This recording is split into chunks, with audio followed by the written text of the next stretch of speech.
Selamat datang kembali di pembahasan mendalam kita. Hari ini kita akan fokus ke satu kejadian penting ya di Intan Jaya, Papua Tengah. Ada laporan dari Harian Kompas soal operasi Hebema. Ini operasi militer TNI yang baru aja berlangsung. Nah, kita coba bedah bareng ya gimana kronologinya, terus dampaknya apa aja, dan respons yang muncul gimana. Biar kita sama-sama lebih paham situasinya. Jadi, operasinya ini tanggal 13-14 Mei 2025 kemarin. Lokasinya di distrik Sugapa. Menurut laporan Kompas, itu sasarannya adalah kelompok bersenjata OPM. Khususnya yang dipimpin Daniel Aibon Kogoya, Undius Kogoya, sama Joshua Wakar. Tapi, nah ini yang agak gimana ya, menarik mungkin ya dari laporannya. TNI menyatakan tujuannya itu ganda. Satu sisi menindak kelompok bersenjata itu, tapi sisi lain katanya ada misi kemanusiaan juga. Kayak layanan kesehatan, edukasi, sama pengamanan pembangunan jalan gitu.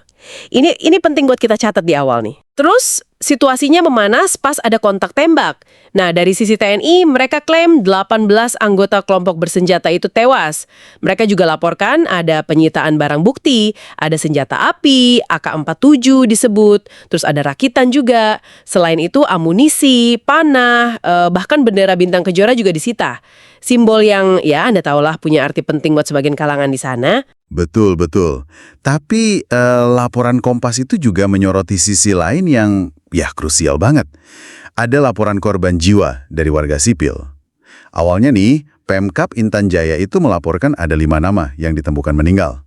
Ada Ruben Wandagu, Pendeta Damianus Wandagu, terus Ella Wandagu, Mono, sama Agus Mirip.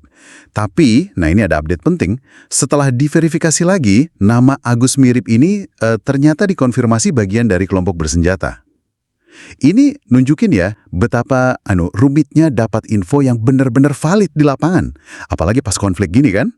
Masih ada juga pendataan korban tewas lain dari kelompok bersenjatanya, datanya masih dihimpun katanya. Wah, iya ya. Soal verifikasi data korban itu emang jadi tantangan tersendiri ya. Benar-benar kompleks. Nah, selain korban jiwa, operasi militer kayak gini kan pasti ada dampak lainnya ke masyarakat sekitar. Gimana tuh? Oh jelas, tentu saja ada. Laporan yang kita pegang ini mencatat dampak kemanusiaan yang cukup signifikan ya. Ada sekitar 950 warga, itu banyak loh, dilaporkan terpaksa ninggalin rumah mereka, mengungsi dari distrik Sugapa. Situasi ini akhirnya mendorong Bupati Intan Jaya buat menetapkan status tanggap darurat bencana non-alam selama 14 hari, sampai 27 Mei nanti. Ini udah sinyal kuat sih betapa gentingnya kondisi di sana. Dan ya, mendesak banget butuh bantuan, terutama makanan sama obat-obatan buat pengungsi. Responsnya juga macam-macam nih.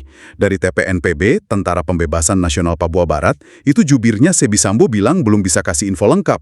Katanya sih kendala komunikasi di lapangan. Nah ini lagi-lagi nunjukin soal sulitnya informasi tadi kan. Di sisi lain, ada suara keras dari PGI, Persekutuan Gereja-Gereja di Indonesia, lewat pendeta BK Ulung Hasasyara.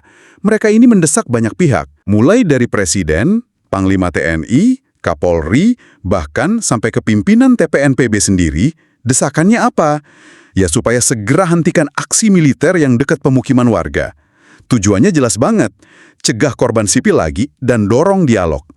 Dialog demokratis katanya, buat jalan rekonsiliasi. Terus ada juga dari Komnas HAM, lewat Komisioner Anis Hidayah. Mereka juga menyuarakan keprihatinan. Mereka mempertanyakan urgensinya apa operasi militer ini kok sampai ada korban jiwa, terus ada pengungsian segala. Sekarang Komnas HAM masih terus kumpulin informasi lebih lanjut. Dan ya mereka konsisten dorong dialog damai multi pihak buat ngatasin kekerasan di Papua yang udah ya ampun lama banget ya isunya. Iya. Jadi ada desakan kuat buat dialog ya dari PGI dan Komnas HAM. Sementara itu, kalau dari sisi TNI sendiri, gimana? Ada pernyataan resmi lagi? Iya, ada. Kapus Pen TNI Maijen Kristo Mesianturi itu kembali menegaskan posisi mereka.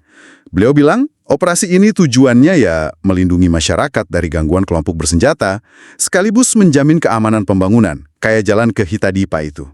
Sambil, yaitu tadi, menjalankan misi kemanusiaan.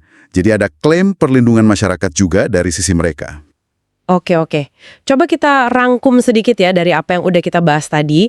Jadi sumber kita ini menggambarkan ada operasi militer, TNI klaim berhasil menindak kelompok bersenjata, tapi keberhasilan ini diiringi sama laporan korban jiwa ya, termasuk yang awalnya diduga sipil itu. Belum lagi ratusan warga yang mengungsi. Ditambah lagi muncul seruan keras dari PGI Komnas HAM yang minta stop kekerasan dan ayo dialog. Jadi kelihatan banget ada semacam tarikan narasi yang beda ya antara tujuan operasi versi TNI sama dampak kemanusiaan nyatanya di lapangan. Persis.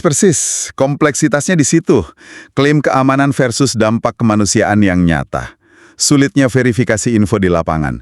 Terus desakan dialog versus pendekatan militer yang masih jalan. Nah, ini semua tergambar dari sumber kita. Dan ini mungkin ya membawa kita ke satu pertanyaan reflektif nih buat Anda yang dengerin. Kalau melihat semua lapisan masalah ini, dampak kemanusiaannya yang begitu nyata, menurut Anda nih, langkah apa sih yang paling mendesak yang perlu diambil buat mencoba bangun kedamaian yang lebih langgeng gitu di Papua? Ya, sebuah pertanyaan buat kita renungkan bersama mungkin ya.